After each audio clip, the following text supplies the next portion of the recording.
All right, all right, all right. Hey, welcome back. Welcome back to the Papa Black Podcast. We're gonna give these folks a few minutes to log on. You laughing off, goddamn ready. I saw Papa Black, man. I just screamed. Hey, Sean, I couldn't be black boy no more, Sean. I done grew out that shit. You know what I mean? Once I had goddamn some grandkids, I figured I couldn't let nobody call me Oh, black God. boy. Yeah, okay. That's right. Papa Black. Yeah, dog. Oh yeah. I like You it. know.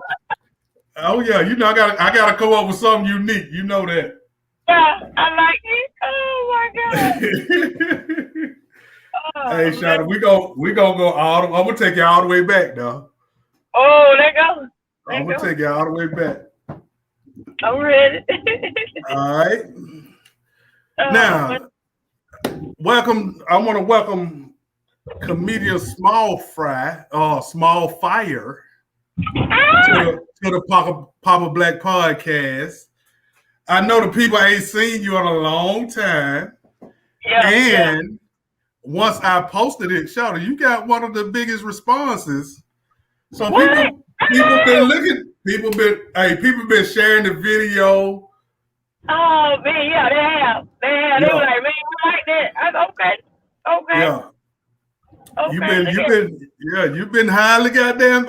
I guess people been missing you, Shawty. Where you been? Hey, for real, I've been in them churches though, getting that lunch money though. Okay. Hey man.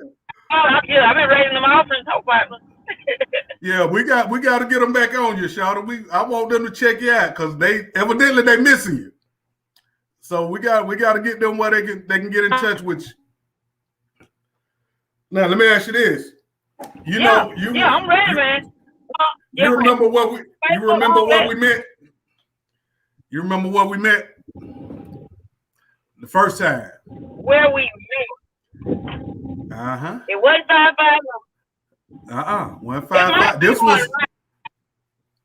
This was before the comeback.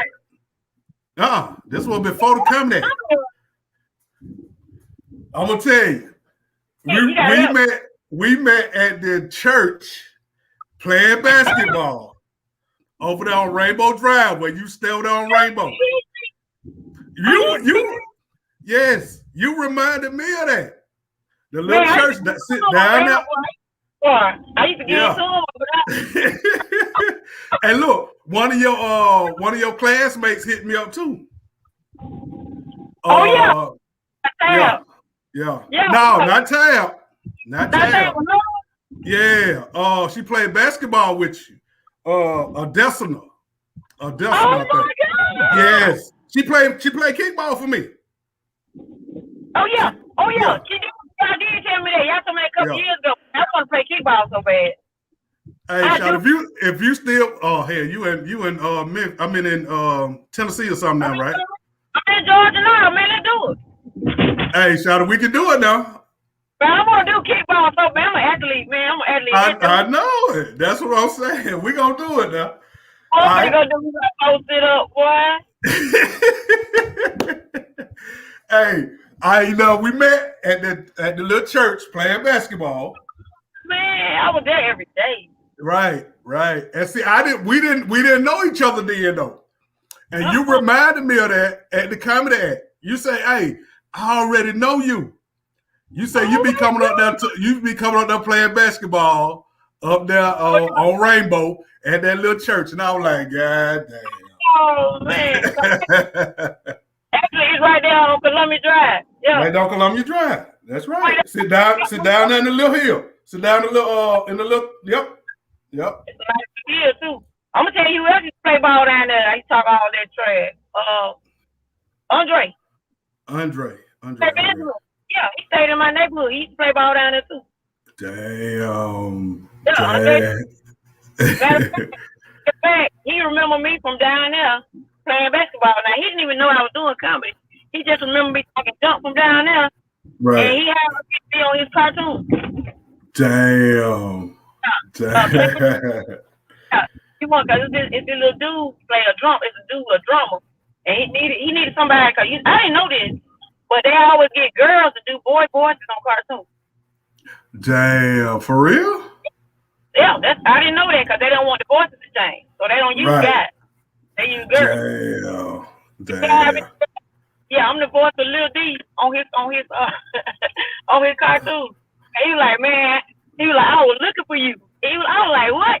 He was like, my mama found you. He was like, I didn't even know you were doing comedy. I just remember you be down there talking junk. Hell nah, that is funny. I used to talk so much trash playing ball though. Oh yeah. Now let me ask you this: when did you get your start in comedy? I started. Be honest, I started in '92. In '92. I started in '92. At the Comedy Act Theater, my first time on stage. Hell. As a matter of fact, I'm trying to think who was hosting that night. Oh, I know. It was that Buster. It was Critchaw. Yeah. I already knew when you said Buster. I already knew you were talking about Critchaw. Man, that joker told me, he's like, you ain't gonna hardly make it, but I'll bring you up there. I was like, all right, let's do it then. Man, I had wrote out my little joke. It was me and Lil Daddy. We went up there together. He wrote his joke. I wrote mine. Boy, he went up there and bummed with him. Man, I got mine, threw it in the trash. Ain't nowhere in the world. Ain't nowhere in the world this finna happen to me. So I had to go off the top. I had to go off the top. Oh, so you went off the dome. And got First time on stage, you went off the dome. I got a stand ovation, man. I was hooked then. Oh yeah. Hell yeah. Yeah. All right. Now, when the Comedy Act closed, man. Well, matter of fact, before we get to the Comedy Act closing, you remember them? You remember how it used to be? We used to hit the Comedy Act. Yep. Then we used to hit the Beautiful. Ooh, and go to breakfast. Cascade, yeah. Cascade, the Beautiful. They don't know that about the Beautiful. Yeah. Oh my God. Late at night. Oh my God. Late at night, about 4 or 5 o'clock in the morning. Eat like it's 2 o'clock in the afternoon. Yeah, we eat ribs and everything. Oh man. Now, how was the Comedy Act before I got there? Because I came in '93, like the end of '93. Yeah, I knew I wasn't doing it that long before you got there. Right. Man, it was slamming, man. We used to go every night. It was open. I mean, Tuesday through Sunday. That's where I was. That's where I was. You know, back then, Bruce, he had his car was in the shop. So he was driving Frito-Lay truck. Man, he used to get in trouble, man. He used to get in trouble, man. He used to come to Decatur and get me in the Frito-Lay truck. Boy, we were hopping. Hell nah. We were hopping down. We were hopping down there to that Comedy Act. Cause I wanted to study. You know, I would just be there. Right. I had that much love. Like, no matter what comedian came in town, I felt like I had to watch them at least 4 times. You know what I'm saying? And just learn and just glean and learn. That's how, man, it was so much fun. Oh, yeah. Hell yeah. God. They had Phyllis Stickley down there. Hell no. They had her. That was the only female that I saw they brought down to the headline. And I remember I hugged her. She smelled so good. I was like, oh, I want to smell like this.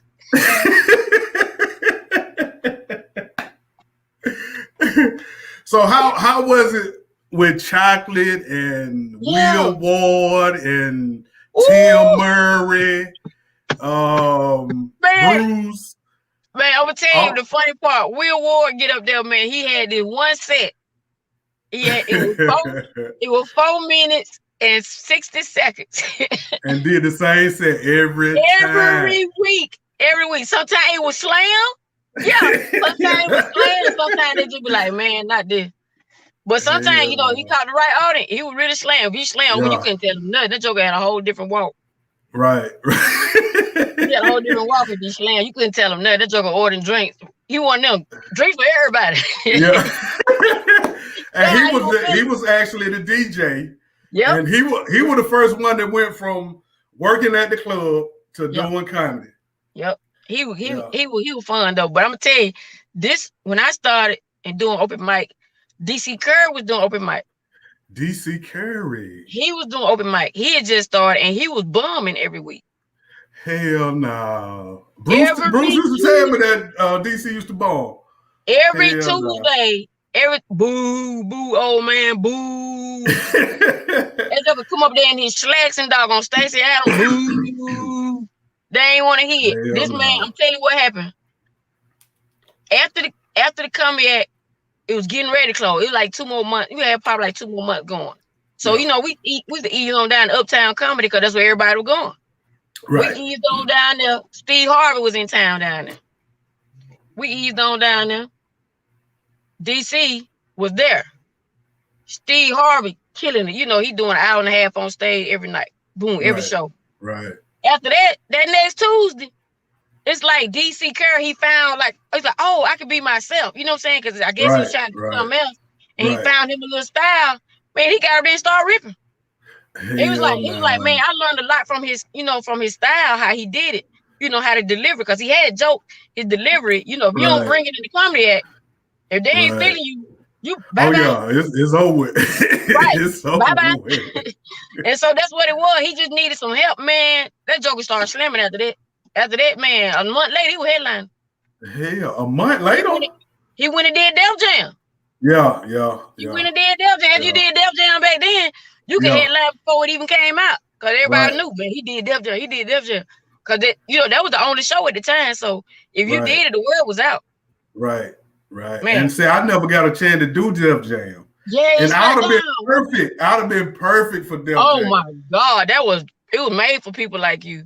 Right. They snuck me in. Yeah. But I went on there. With my little hair joke. You know, I used to show women how to do it without messing up their hair. Yeah. I had to show them a little something. That is funny. Man, you know, I still do that joke. Show enough? Even when I do these churches, like they bring me to do marriage retreats. Right. Oh, boy, I'm wide open then. I do all my old stuff when I'm there with all them married folk. I'm like, look, all right, women, tell you something, you better handle your business. Boy, I go all the way down. Look, they be like that. Right. Hey, man, I did one church show. I did a church show, Shawty. I did a church show. C-Dog was hosting. I wish I was there. But it was actually pretty cool. I thought I couldn't do it, but it was actually pretty cool. I just took the cussing out. I still talked about the same stuff. Yeah. I just took the cussing out. And I was like, oh, okay, I can do this. Man, I was surprised how open they were. It just certain words, you know, it just turned them off, you know. Right. Yeah, they talk about everything. Right. The preachers talk about everything nowadays too, so it didn't kind of open up where you can pretty much talk about anything. They just real strict on the language. Right. Let me ask you this. You remember we went out of town one time and we broke down. It was me, you, and Bruce. We broke down and you had to walk across the bridge. Yeah. And Bruce, I think Bruce was scared of the bridge or something like that. And he had you go across the bridge and he was fussing. Well, he don't do bridges, man. Right. I was like, man, I got it. He was like, no, Frie. I'm like, man, I got it. Yeah. Boy, I remember. Back then. Hey, man, hell no. Let me ask you this. What made you get started? What made you want to do comedy? Actually, I ain't know nothing about no comedy. Like most people grew up listening to Richard Pryor, Eddie Murphy. I ain't know nothing about that stuff. I grew up in the church. We wasn't allowed to listen to that. And we ain't had no cable. So it was like my aunt. She heard me at my I was hosting a family reunion event we had. Right. And she was like, oh, you were good. You should get in this talent show. And I was like, what am I gonna do with the talent show? She was like, you can be a comedian. I was like, nah. She was like, yeah, just do the stuff you did. You know, it was fun. And I was just making fun of everybody that got up to do talent because our family didn't have no talent.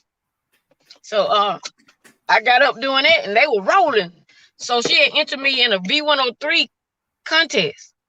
And so that's how I ended up at Comedy Act. They told me, they said, you need to go down there to the Comedy Act on open mic to work on your jokes so you be ready for the competition. And that's how I ended up at the Comedy Act. Look, man, you getting a bunch of comments already. One of my homeboy Keon said he gotta come see you. Karen Hiley, that went to Bruce, said that hey, small fry, long live 559. You already know. Yeah. All right. But oh man. Is there anything that you used to do before you get on stage? Like a ritual or something that you had? I used to do push-up, but since I've been around a little while, I stopped doing them things. Now I just sat there and think about them. Right. You think about the push-up? Get my adrenaline going. But yeah, I used to do 10 push-ups before I went on stage. I think I stopped probably like 5 years ago. I just be like, I stretch. Cause I be all over the stage, all over that floor. Right. So now now I stretch, make sure you don't get out there and pull something, cause that ain't gonna that ain't yeah, we done got older. We gotta that ain't gonna be fun. That's right. But that's why I do now. I stretch a little bit. Who was your influences? Who you used to look up to in comedy? Man, Bruce taught me everything. He was like, look, he just throw me out there. You take me out of town. I ain't have a 5 minutes. You gonna do your 5. You gonna go do your 5. Yeah. I was like, man, they used to give me $100 to do 5 minutes. Boy, I used to be so happy, man. I was like, ooh, I'm gonna open them. We were happy about little stuff like that, man. Yeah. But we used to be proud of that. I'm gonna open them. I'm gonna feature every time we still the level. Yeah, we used to be proud. You give me $50, boy, I'd be so happy. Like, oh boy, it's on now. It's on now. Cause see, when we started, it wasn't the amateurs was getting nothing. Nope. You don't get nothing. Yeah. So somebody you had to be funny. Yeah. Somebody had to put you on to get paid. Yeah. That's right. But yeah, Bruce. Cause see, the thing about it, Chocolate had started before me, but she had did Def Jam already, so she was on the road. I ain't really see her at the comedy act like that. I ain't see her till later on. I ain't meet her till later on when I'm on the road, with Def Jam too. So so the ones I had locally that I could look, it was Bruce, and then that doggone Rex Garvin. Oh my God. Oh yeah. Oh, I would love to interview Rex, man. Oh, man, I got to find him. Man, somebody found him. He was in Denver, Colorado last time we seen him. He was in Denver, Colorado. That's the last thing I heard. He was out there. Man, that joker there can dance. That joker there, either he gonna slam or he gonna bomb. Right, yeah. But every time he gave his all. I mean, that joker gonna dance for 45 minutes though. And you going now 20, you get off at County Road, hang a right, hang a left, chit chat. Man, you were old school. You couldn't do nothing but love him, man. Couldn't do nothing but love him. That joker, I thought he was the coolest dude on earth. I wanted him to marry my mom. I did. I wanted him to marry my mom. I said, man, you so cool. Will you please, Jay, meet my mama? I couldn't stand Rex when I first met him. Really? He was kind of give me the blues. It probably was my style. Okay, he used to give me the blues. You know what I mean? And I was like, hey man, I can't stand him. But then we ended up getting cool. Yeah. And cause once you grow, everybody start respecting everybody's style and see what everybody brings to the table, man. You got a complete show then. Right. Everybody bringing something different. Yeah, man, I was in love with comedy my first time. I ain't want to do nothing else. And haven't. That's it. You do the acting and you do the stuff to come along with it, but man, I love it. I love that stage. And Karen said people don't know how Mike Epps was being brought to Atlanta by Bruce. Y'all plus Shawty, Tyler, Nod. Yep. Oh. Hey, Shawty, we had a real wrecking crew. JJ. We had a JJ. We had a real wrecking crew, man. Wait. All of them was in there. Man, golly. Yeah, Bruce responsible for a whole lot of us. Bruce responsible for a whole lot he was like, of man, us. let's ride. He was like, come on, let's ride. He have a show close by, let's ride. He give us 5-10 minutes on the road. Let us see what it's all about. Yeah. Man, I remember the first joke I stole.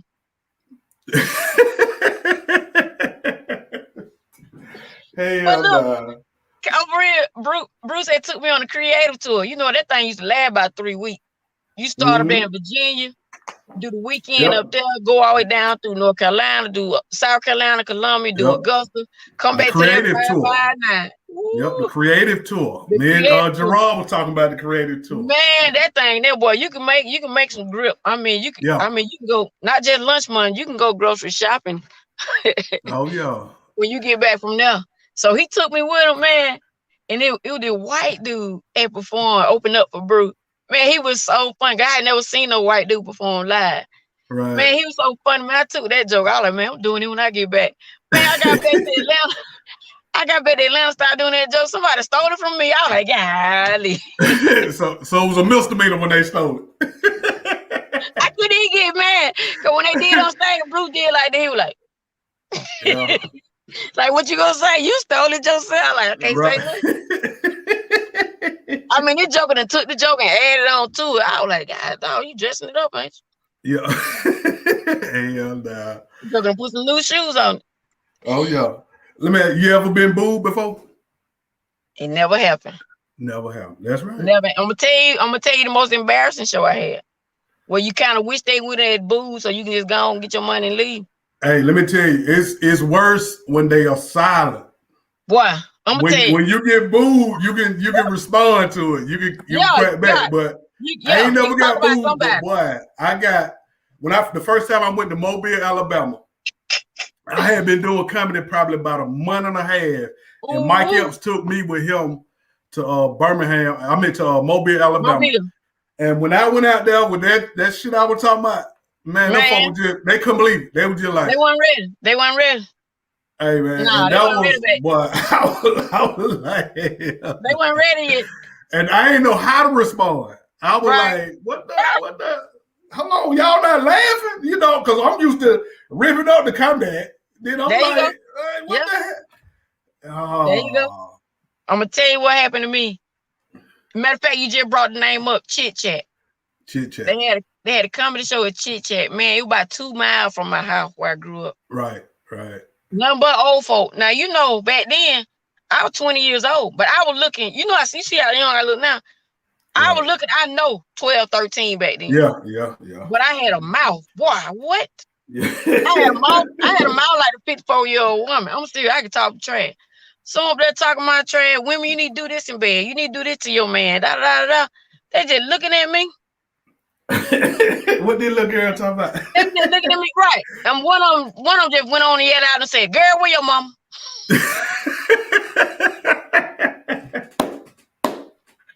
I'm telling you what I did. I said, hold on for a second. I went to my car, got my ID and passed around the room. I said, I promise I'm grown. I think I just turned 21. Not passed around your ID. I said, I promise I'm grown. I passed it around the room. Then they let me do my show. They started laughing. But they thought I was somebody's child and snuck out the house. I was like, look at me. I'm grown. For real. I just don't look like it. And I passed it around the room. They all verified it. Then we had a show. But man, for them first 10 minutes, they were just looking at me like, you gonna get a whooping. Yeah. I wonder what is Jamario? I talked to Jamario a couple of years ago. He like a deacon at a church. What? Yeah, I don't think he do comedy though. Right. Yeah, he on the ministry team. Yeah. Because he was I'm for real. He was on the ministry team for this church I did. I'm serious. Right. Like people don't know Jamario was the first one to get a comedy special. Man, that boy they used to hit so hard. Yeah. Man, he was the first one to get a comedy special in Atlanta on Comic View. Yep. Right. And don't nobody know about Jamario. And he got a twin brother. He got a twin brother just like him. He got a twin brother just like him. No. Only thing about him, his teeth were fit. Hell no. That's the only difference though. Everything look the same. That is funny. Now look, the comedy had closed March the 8th, 1994. Boy. What was Uptown like when it closed? Man, them joker was it was just a whole different vibe. They didn't have that family vibe like we had. Right. It was like like jumping to a boxing ring. Like you had to fight for everything. Right. You were gonna get something up there, you had to earn it. They weren't finna give you nothing. They weren't sharing no time. If they knew you on stage, they try to burn the crowd. They do more than they time, try to burn the crowd because they ain't want nobody coming from our group. Yeah, they didn't want nobody from that coming at. That's right. We knew it.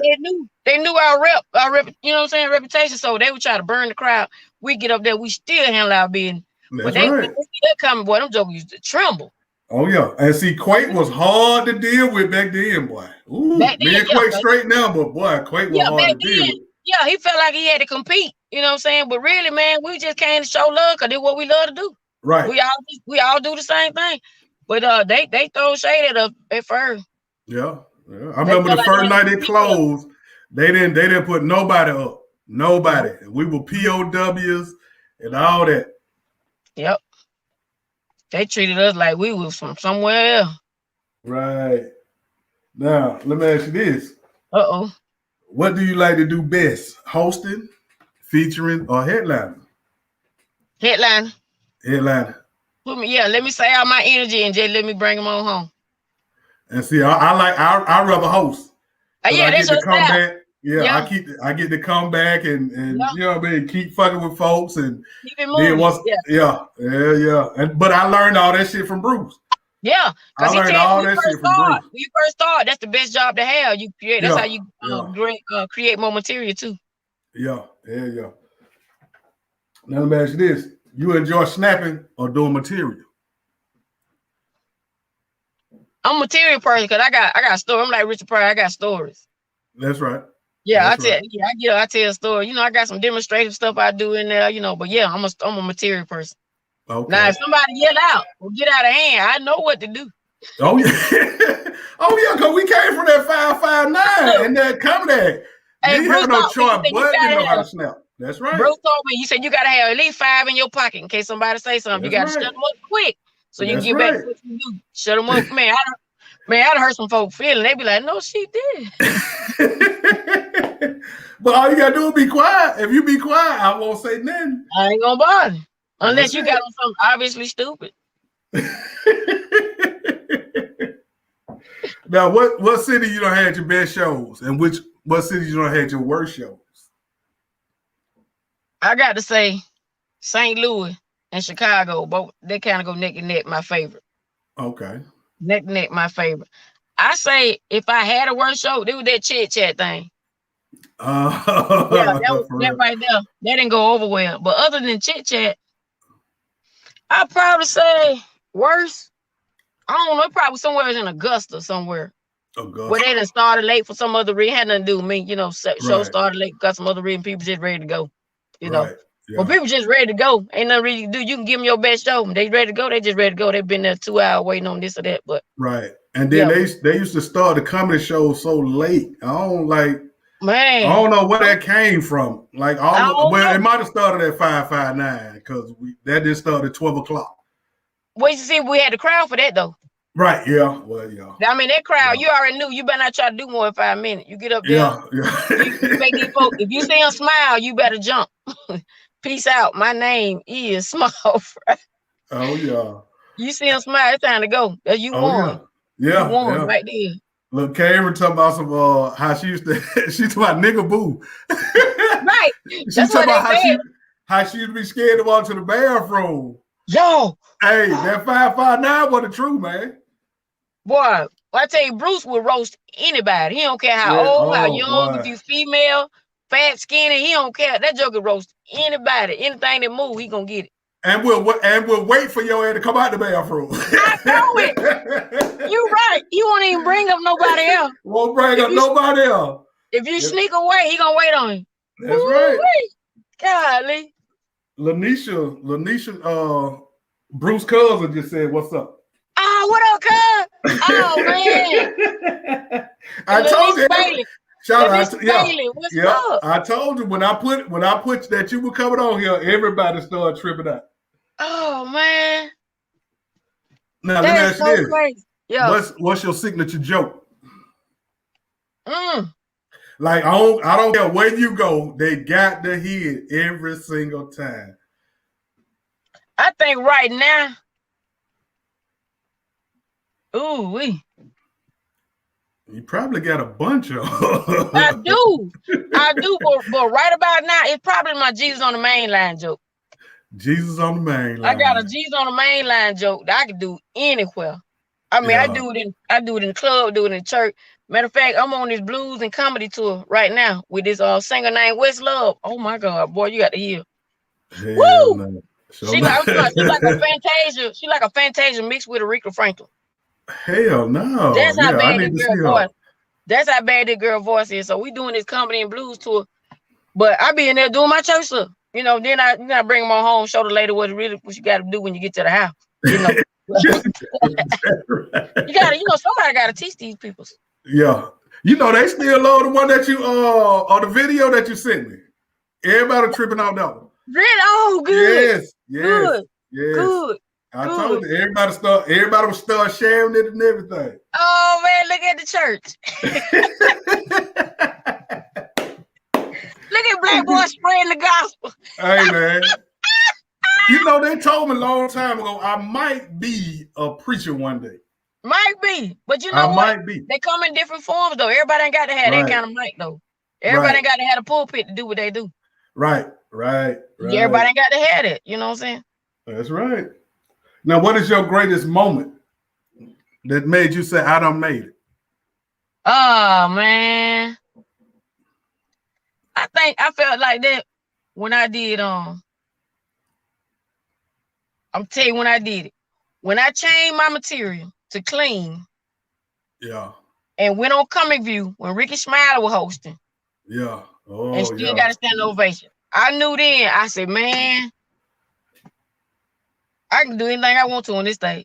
Yeah. Yeah. You know what I'm saying? To go from what I went from, you know, because I used to get down there with the rest, with Cheryl Underwood, Monique. I used to talk like all of them and get down there with them. Right. Talk about everything, you know. And to go from there, to go to straight clean and to go back on Comic View with it and get a standing ovation. I knew then, I said, man, God gave me this gift. And I was like, I'm gonna use this for the rest of my life. That's when I knew then I had, you know what I'm saying? It's like I knew I had something special that I was working with. You know what I'm saying? I knew it ain't nothing I did to get it, but I knew at that point I had something special to work with. Because right now, it's like, as far as making it, I don't feel like I made it to as far as I'm going. Because this one of them things Bruce told me when I first started. He said, look, and it was like about 5 or 6 of us, we be sitting like this when he be talking. Right. Look, and look, at the beautiful now, we be sitting like this. When he talk, we be listening. And then when he told us, he said, look, comedy is one of them things, all you gotta do is stay with it. He said, if you stay with it, everybody gonna get a turn. Right. And he ain't lying, because man, look how long JB Smooth been doing comedy. Right. But he is on the main stage right now. Right. This joke in white folk commercial. Right. Like I learned that comedy was a marathon, man. Yeah. Like when I seen how it took Steve Harvey and them like 20-something years to do the Kings of Comedy. Yeah. I'm like, damn, okay, this is a marathon. This ain't like rap. You know what I mean? You come up with a hit and then you might be a millionaire for one hit. Right. Angela said, what's up? Angela Clark, Bruce Undercover. Hey, girl, what up, girl? Hey, these my folks. These my folks right here. Everybody been waiting to hear from you, Sean. Man, I've been in the trenches with these girl though. Yeah. Wow. What's the hardest sacrifice you had to make? Man, don't tell me that, man. Don't do that to me. I'm gonna tell you the hard one. When I had to change my name. Damn. On the small fire, boy. All right. You know, I hear God pretty good, but when that time right there, I tried to act like I ain't him. I was like, man. Shawty, they wanted me to change my name for like 5 years. I wouldn't do it. Man, I would never do it.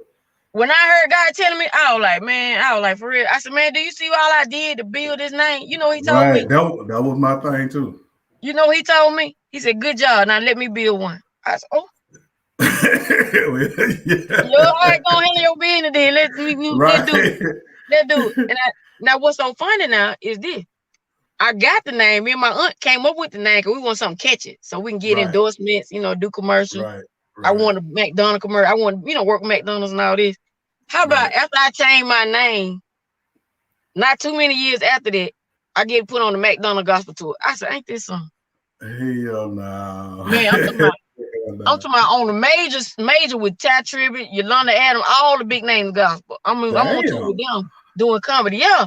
And I was like, okay, God, I feel you. Because I was trying to get with McDonald's. I am. Right. They all the execs sitting right here on the front row. I said, all right, you got me. You got me. Oh, shit. Yeah. So, you know, we had to do like little commercials for them. You know what I'm saying? To do the shows. I said, there go my McDonald's commercial. I said, all right, I got you. Karen, her name is Small Fire now. Yep. And Angela say, what's up? Hey, Angela. Does trauma inspire some of your comedy?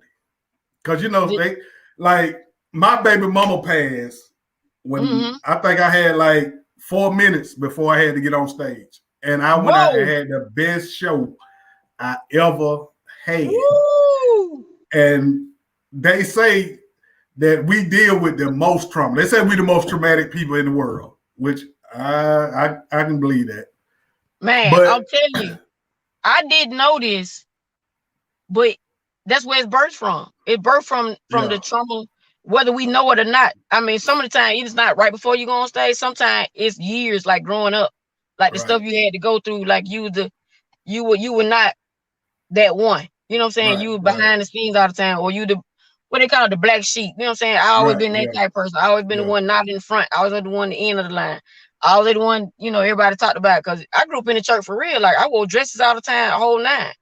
Like they used to call me the little sanctified kid. Yeah, I'm serious. Yeah. So everything I got, I had to earn it. I'm out there on the basketball court with a skirt on and tennis shoes, trying to cross people over and doing it. So it's like everything I got, I had to earn it, double time, because they always look down on me, talked about me. And you don't know that stuff affect you. You don't know that burst something into you, that you feel like you got to prove yourself. Right. And so that's why comedy is like our way out. Our way to vent, that's our therapy. That's our way to heal from those things. And while we doing it, we allow other people to heal. Right. You know what I'm saying? And I didn't know that too till I got in the game. Like, laughter is healing. Like, what? Man, they got scriptures for this and everything. I'm like, what? We in the doggone Bible. We in the doggone Bible. Let me ask you this: if you wasn't a comedian, what would you be doing? I'd be a math teacher. I'd be a math teacher or a PE teacher. Yeah, I love folk now. I love being around folk. I love teaching. I can see your class being silly as all. I can see your class. Oh, wait. But I love being around people though. We're gonna be something around people. I'm gonna be like teaching, or I think something like a PE teacher, something like that. Right. Coaching basketball, something like that. All right. What job did you have when you started doing comedy full time? Actually, I was in school. I was in college. Matter of fact, I was going to the DeKalb College right there on Panthersville. Right. In Decatur. And I was working at Pizza Hut. But I was only working like one night a week. It was on Wednesday night. Because, with the comedy and stuff, I was like, man, I got to be there. So I was doing one night. I would do Wednesday nights. Just to keep some money in my pockets. I can get on the bus, whatever I need to do to go where I have to go. And man, how about we got robbed on the Wednesday night? Hell no. I said, you know what? That's it. Yeah. That's it, right? That's a sign for me to go ahead and go. Because the dude was so nervous, man. He was a young dude. He came in with a gun. His hand was shaking. I said, this joker more nervous than us. So I tried to make him laugh. To calm him down, man. That joker was scared. Right. He was like, give me that. He was getting everybody the jury right. I'm serious. This joker was robbing everybody. And then he got to me. I had a little chain, I had got, from Walmart or something, And this joker looked at my neck. He said, let me see your neck. And I showed him. He was like, nah, I don't want that. And then kept going. So I said, man, how you gonna do me like that, partner? Right. Go rob. I said, man, take mine too. You can't just. Hell no. I had to make him laugh, man. That joker was nervous, man. So he went on, got on out of there, man. He was like, man, y'all the trip, and left. Like, man, you better get on out of here. Right. Hey, who you done met famous that you looked up to? Sinbad. When I worked with him, man, I did a movie with him. We filmed it over in Virginia because he was clean. He had changed, he was clean. And and white folk, black folk, everybody loved him. Back then, I know he would make about $75,000 a show. Damn. Back then. Yeah. Right. Yeah. So when I met him, I was like, oh my goodness. Him and what's his name? The guy from Benson, Robert Guillaume. Yeah. He was he was in the movie too. So them like the two famous people that met when I met, and I was like, oh my God. Of course, I did that when I met Eddie Murphy too. I was just like, man, you right. Oh, hell yeah. I met the Fonz. Stop. I'm dead serious. Got a picture with him and everything. Shout out, I met Lee Williams. Girl, I. Yeah. I done met Ike Turner. OJ Simpson. Shit, man. Patti LaBelle, Ben Vereen, when they was when Bruce was in Idlewild, when he was in Idlewild. Man, I done met a lot of folks, man. But when I met the Fonz, it was over with. It was over with when I met the Fonz. It look like we freezing up on you a little bit.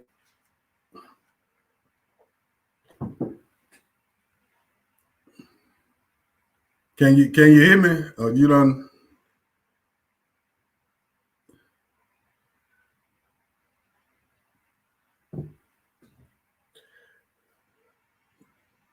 We're gonna try to get her. Oh, okay. Well, I see she got cut off, but hey man, we will have her back. I promise you that we will have her back. I hate that we did get cut off, but I'm gonna go on and end the live right here. And if you want to support the channel, you can hit my Cash App. You see the Cash App is at the bottom. And like I say, tomorrow we got JJ. Some of y'all might not know JJ, but we got JJ. JJ is very funny. Y'all always hear me call him my twin and all that. And he got started in Atlanta from Mississippi. And hey man, we will be back tomorrow. And we will have another one with Small Fry, because we can't end like that. But we will have another one with Small Fry. And I tell you what, y'all be easy.